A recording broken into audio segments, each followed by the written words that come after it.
Para po ito sa mga baguhan, mga kapanok. Dahil may nagtanong din sa atin na paano natin ginawa. So, yung mga baguhan na gusto maggawa ng incubator, ito lang po ang ma-explain ko sa inyo. Sana'y naintindihan nyo yung ginawa ko.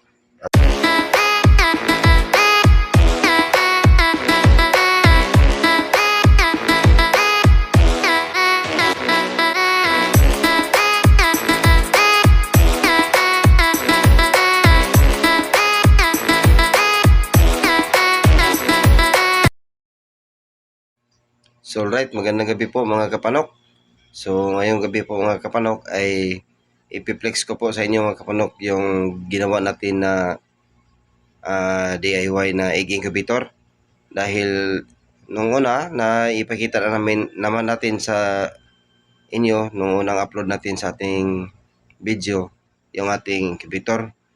Pero hindi pa yan complete mga kapanok. So kailangan natin pakita ngayon kung ano na ang ating incubator. Pakita ko po sa inyo sa yung kanyang wiring at saka yung mga butas na ginawa natin. At dahil sabi ko po sa unang video natin na ipapaliwanag ko din po sa inyo yung ating ginawa na incubator at saka yung kanyang pag-wiring. So panoorin niyo mga kapanok at let's go! So right mga kapanok, yung ating egg tray nandito, binaklas natin doon sa loob dahil nagpipintura po tayo doon sa loob ng ating incubator. So ngayon ay papakita ko po sa inyo yung ating ginawa dito. So yan po mga kapanok ko. So simple lang po ang ating ginawa dito sa kanila sa pag-wire. So itong dalawa na to ay ito na po yung sensor ng ating incubator. So ilagay natin doon sa loob. Diyan sa loob. Yan, yung sensor niya. At saka ito naman ang sa ating egg turner. Yan. So pasok natin din sa loob. So paano ba natin to wiring? So baka maintindihan nyo, subukan ko po na ipapaliwanag sa inyo dahil may nagtanong din sa atin na paano po na mag-wiring ng incubator, yung simple. So yung incubator natin ay simple lang siya, automatic, at gamit natin po ay sino timer at yung egg tray na may turner din. So una, dito po tayo sa ating power on dito. So yung power on natin mga kapanok ay nandito po, tinatap natin dito. Ito po yung source natin, no? Ito pong source natin at kinabit natin dito. Dito, kinabit natin sa ating black terminal. So para magka-power up yung mga terminal natin doon sa baba. So kailangan natin na maglagay ng mga jumper tulad nito. So line 1 at saka yung line 2. So line 1, line 2, tapos line 1 na naman, saka line 2, line 1 at saka line 2. Yan, so ngayon yung isang linya natin dito, pinutol natin dito. Yan, pinutol natin tong isang linya at ang isang linya naman ay kinabit natin dito at ang isa dito patungo dito sa ating power on switch. Ayan, pag inopen natin dito, yan, mag-sindi na po sila lahat. So hindi po tayo naglagay ng fuse kasi kunti lang naman yung ating mga dito ginawa na mga pang control sa tulad ng sino timer at saka itong STC. So pinaka-importante po dito ay yung STC at saka itong sino timer para sa ating turner sa ating itlog. dahil mag-automatic po siya every 2 hours. So yan. So dito sa baba, ito po ang ating linya para sa ating power ng ating STC. Dito. Ito siya. Yan. Tsaka, ito din ang lean power natin patungo doon sa tinatap natin dito sa number 5 ng ating STC. Ito, number 5 po siya. So, itong block, number 5. At yung ilaw at saka yung ating blower ay pinaralil na din po natin mga kapanok. So, itong tatlo, dalawang puti dito, isang puti at isang puti dito. Isang puti dito, isang puti dito, at yung isang black na galing sa ating fan.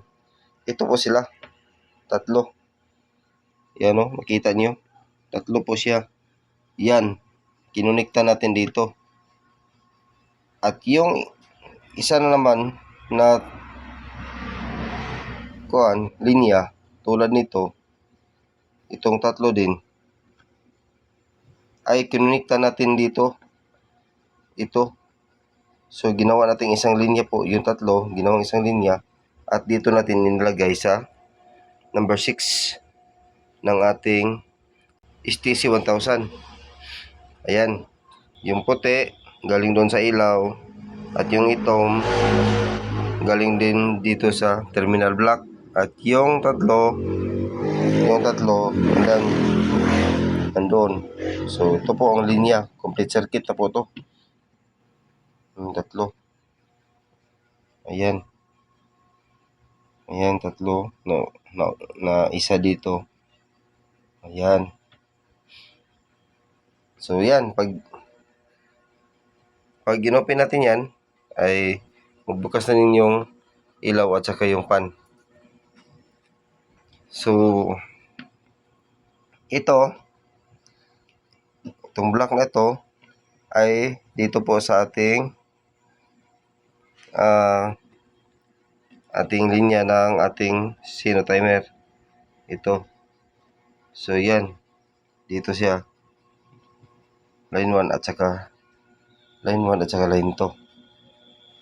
Oh. At ito namang dalawa, ito na po ang linya natin dito patunta sa ating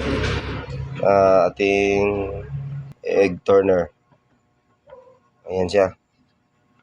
So, yung ito din, dalawa na to, ay ito po yung linya na papunta dito sa ating switch. Itong switch na to.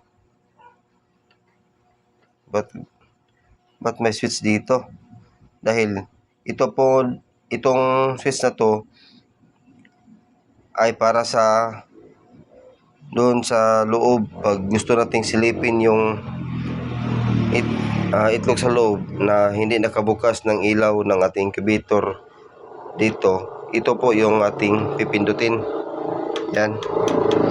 Yan natin ito para magbukas yung ilaw at makita natin ang loob. So, yan po mga kapanok. Simple lang po yung ating pag-wire ng ating DIY na egg incubator po.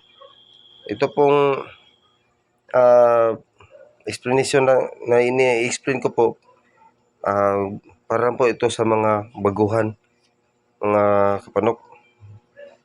Dahil may nagtanong din sa atin na paano natin ginawa. So, yung mga baguhan na gusto maggawa ng incubator, ito lang po ang ma-explain ko sa inyo. Sana'y naintindihan nyo yung ginawa ko. At pag may katanungan po kayo, just comment down below. So ngayon mga kapanok, ito na. So ato na po siyang paganahin. Pero bago po natin gana to, yung ating egg turner, yung egg tray, lagay muna natin sa loob. So yan na. Lagay na natin yung ating egg tray at saka yung ating hatcher 3, hatcher 1, hatcher 2, setter 1, setter 2. So ito na po ang kabuuan sa ating ginawa na incubator. At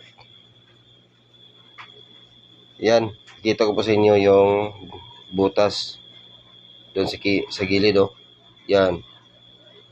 So yung butas, ang sukat niyan ay kung galing sa taas ay 6 inches at yung galing sa giliran ay 2 inches. At doon sa baba, 2 inches, and from gikan sa baba 2 inches din siya. So yan. So kailangan mga kapanok na may butas yung ating incubator dahil yan po ang para po may proper ventilation po yung ating incubator. At saka iwas din po sa overheating, baka mag-overheating yung ating incubator. So yan, may singawan siya. At saka sa kanyang humidity, importante din po yung butas mga kapanok. So kailangan natin na aralin kung ang mga butas ng ating incubator, kailan natin sila i-open o kailan natin sila takpan. Yan. So yan mga kapanok, aside from sa ito ginawa ngayon, may isang incubator din po tayo dito mga kapanok na ipapakita ko sa inyo. Ito po ay incubator na galing po sa ating kaibigan kay Boss Jill Balukan. So shout out Boss Jill Balukan. So yan nga, sa kanya po yung incubator na to, niya pinaayos niya sa atin dahil sabi niya yung incubator niya ay hiniram sa kanya. At nung sinauli na, pag gamit niya ay nawala na sa kanyang temperature yung kanyang thermostat. So hindi niya alam kung paano i-set. So dinala niya dito sa atin at ngayon ay okay na po. Na-set na po natin yung kanyang thermostat. Ayan. So at ito naman, piniplex ko sa inyo, ang incubator na ito ay sa kaibigan din natin na kay Bobby Ora. So yung incubator na to ay pinaayos din niya sa atin dahil nung una ay isang karton lang po. Yung unang video na pinakita ko pa sa inyo, isa lang po siyang karton at nasira. Bago niya sa atin. So yan, gusto niya nga ganito. So ginawa natin na parang matibay-tibay na dahil plywood na po yung ating ginawa. So yan lang po mga kapanok ang video natin sa gabi na to. Sana naibigan nyo yung ating video at paki-like and subscribe na din sa ating munting channel. Thank you for watching mga kapanok. God bless. Bye-bye.